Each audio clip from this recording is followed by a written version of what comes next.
Mostly just through dance. I've just been on a broader scale. I've just been able to just dance with different African bands and African artists. That's the most, and not specifically anything to Cameroon or the Bamileke tribe.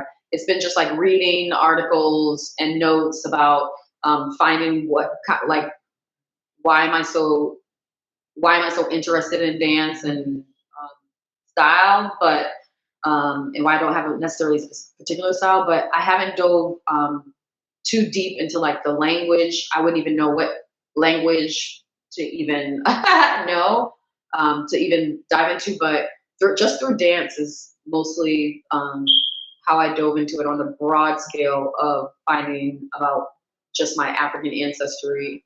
Because it took me down a rabbit hole.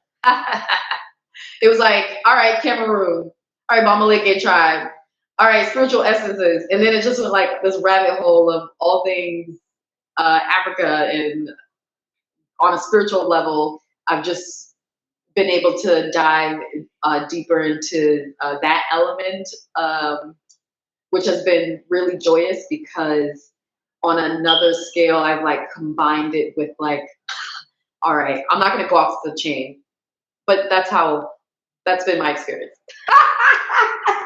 Edgar Allan to go like Culture guides. quantum scale science, environmental, herbs and teas, but mostly just through dance, and I'll end it there. I think we need more culture guides because I think that that is dangerous to give people some information. Like you said, you're going to go into everything. Where do you start? But if you have a person that is from your culture that you can call up and talk. See, this is what I'm saying. These are some of the work that we have to do to build infrastructure around ourselves. Because if you have that, then it would help guide you to, what language and, the different, because you'd have a person, not just the Word, internet. word, mute. All right. For me, because of the work that I've done, I know that, let's see, yeah, the first time I went to the continent was in 2001. And the simple question was, so who do we look like? What tribe am I from? And the people of Nigeria were so gracious.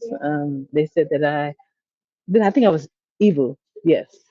So I was like, oh, this is cool. Yay. So that was exciting. When we went to Ghana, we took tours at Elmina Castle in Cape Coast.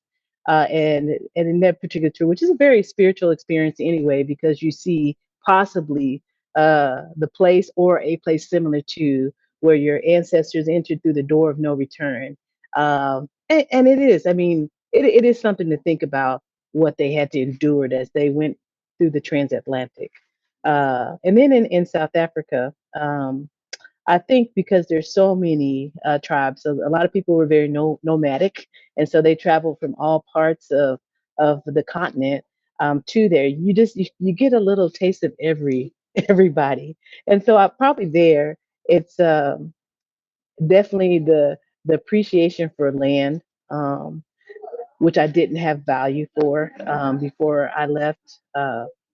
And that's probably because nobody's ever had anything to pass down for generations, and that's historical.